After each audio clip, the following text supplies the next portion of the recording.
Dr Cecily O'Neill is a leading figure in process drama, a type of drama that tries to liberate teachers from rigid structures and focuses instead on creativity and fluidity. Today, Cecily is visiting the Unicorn Theatre in South London. Here she will be taking a workshop with Year 4 children, a workshop with local drama teachers, and overseeing a Year 4 drama class run by teacher Sarah Nunn.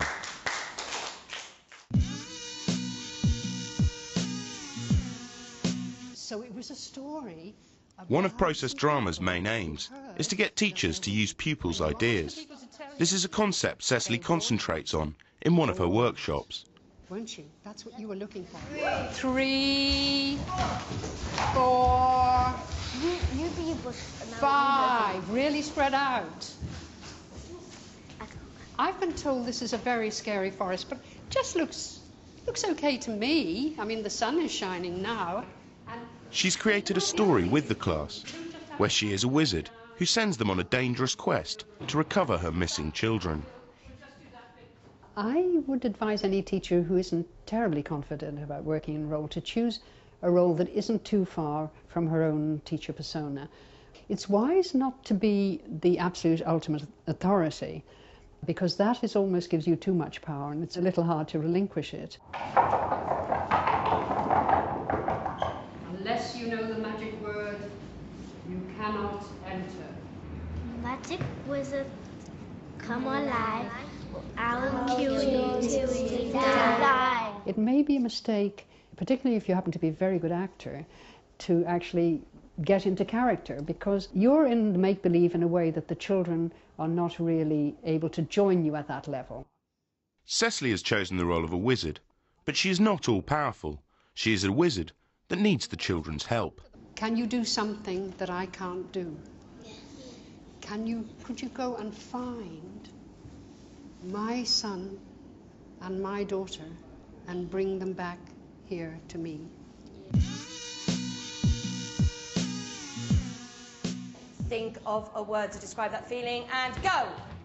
Sarah's running a workshop based on the book Voices in the Park that she's been reading with her class. She's invited Cecily to observe her. What hidden word is suspicious? Look at that, it's fantastic. Suspicious. Good. Let's go to... Sarah has chosen the role of the park keeper. Some teachers find getting in and out of role clearly and convincingly a difficult task. Right. I'm very glad that you can make this meeting today. As Chief Park Keeper of Southwark Park, I am very pleased that you have taken time out of your very busy schedules to come and join me in this important meeting. Everybody will find a different way of working in role. Some people find it useful to adopt a piece of costume, a scarf or a hat, to differentiate when they're in role from when they're not in role. Sarah, for example, put a coat on, and that established her authority as being in charge of the park.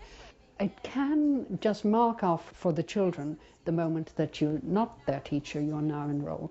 And then when you feel the need to be the teacher again, you can take off your hat or scarf or whatever it is and re-establish your regular relationship with them. Who is a tree here? Can you raise your hand if you're representing the trees?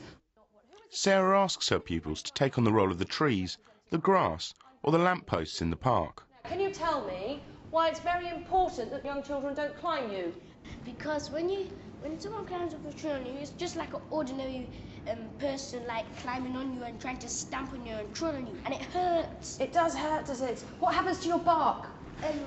If some of the tiny bits fall off and I lose my skin. You lose your skin, that's not nice, and it's coming to winter, isn't it? And you need to be protected and keep warm, don't you? It's cold. It is, it's getting cold. More importantly almost than the role the teacher chooses, the role that you give the kids is, I think, very important. A role that has to ask questions is a very useful one, or a role that has to answer questions, provided they've got the information with which to answer. Adults always. I did ask a child once, why do you think I usually ask you to be adults? And he said, because We know how to be children, we need to learn how to be adults. In the third workshop, Cecily is helping the teachers understand appropriate roles to give children. To demonstrate, she has given them an exercise, asking them to get into role as pets and their adult owners. This is Badger. Badger? But my cat, Badger.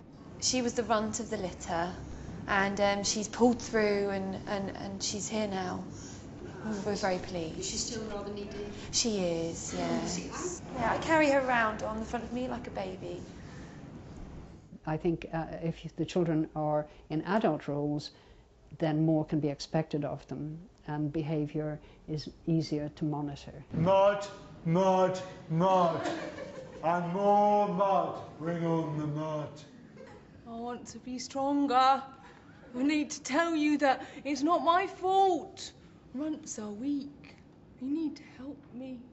I want to carry on being the baby on your front. It's using animals is something that all children can relate to. Like, everyone knows what an animal is. So by starting off with, think about what it is to be an animal, to be a pet, and then expanding that out into, but what if it was, you know, I don't know, something mystical like a fairy or something from a fictional story. Exactly, so you could use it as a jumping off point. One of the things I like about using or beginning with a pet is that it puts kids, for example, especially little kids, in a caring relationship with each other. And even if it's their best friend or something. So, you know, if in a classroom with time I'd say, well, you know, look after your pet. Where does it live? What do you feed it on? I need a little bit of research. So one of the important factors to remember when giving children roles is the power relationship between those roles. Think of one message they would want to get across to human beings in general. Could you think of like one strong message or slogan? I'd just like to tell my owner and all the other humans out there that dogs are man's best friend, and I'd just like a bit more meat on my bone.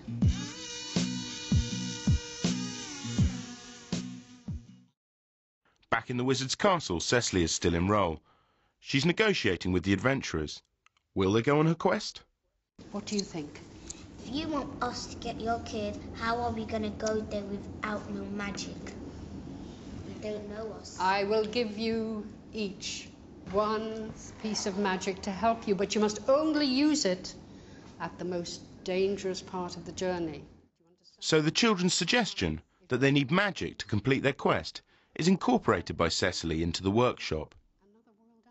I think if teachers can be brave enough to let go a little bit of the structure that dominates their lives, I think they discover what fun it is to learn in a more playful way. I'm going to give each group, to help you on your journey as I promised, one magic stone.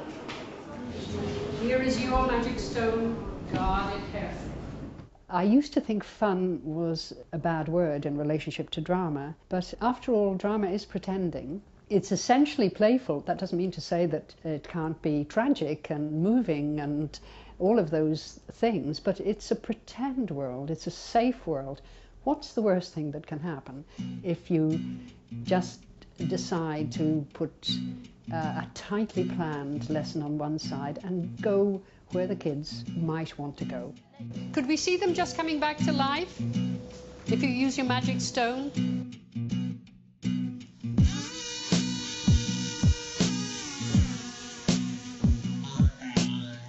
I think it's very important to ask children to observe each other's work. We need to look at each other's work, and we need to see what's there. The rest of the class watch as two adventurers finally find the wizard's lost children. We'll just see what happens when you go and talk to these sad children. If you want to escape from this horrible place, please come with us to your father in the enchanted woods. You're lying. You just gonna take us to a haunted place. I'm not going. If we're lying here, you know your dad's writing. There isn't in drama in the classroom, there isn't a formal exterior audience, external audience. But of course we're all really audience to our own work. But if you don't allow moments for that observation to happen, then you're losing a really key part of what drama's all about. Is that a letter from your father? Yes, it is. Ivy, if you still think that we're lying, here's a recorded voice of your father. Hello, I am your father. Please come home, I miss you. They led them back. The adventurers finally managed to convince the children to return home to their father, the wizard. You will be a fine witch, you will be a fine wizard, but you must never go into the outside world ever again. I think that teachers somehow forget that in their efforts to help the kids to be creative, that the biggest help will be if they're creative themselves, and not to worry about that. Most teachers are very creative people, but their children in the classroom probably only see a glimpse of that creativity. It's dangerous there. As a reward for returning his lost children, the wizard gives each adventurer a magic lamp containing one wish. I wish that I had the best life ever. What? I live in the palace.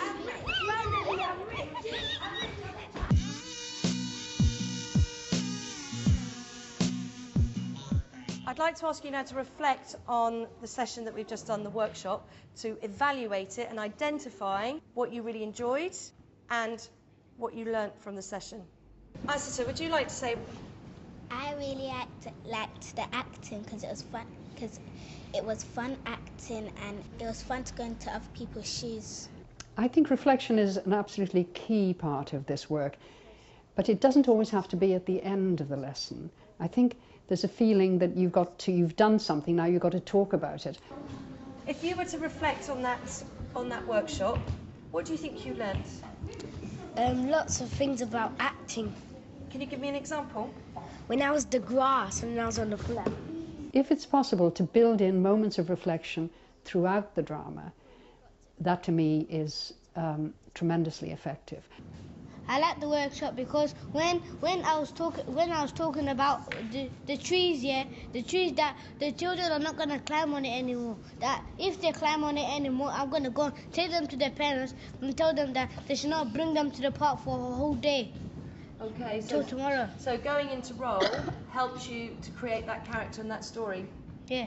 Fantastic. I think the delight that can come when you have genuinely, with the kids, co-created a piece of work that is creative, that has some meaning, that has been exploratory, that has wound up somewhere where neither you nor the children knew it would go, where all of you are equally surprised and pleased by the direction the work has gone in, then I think that's a wonderful feeling.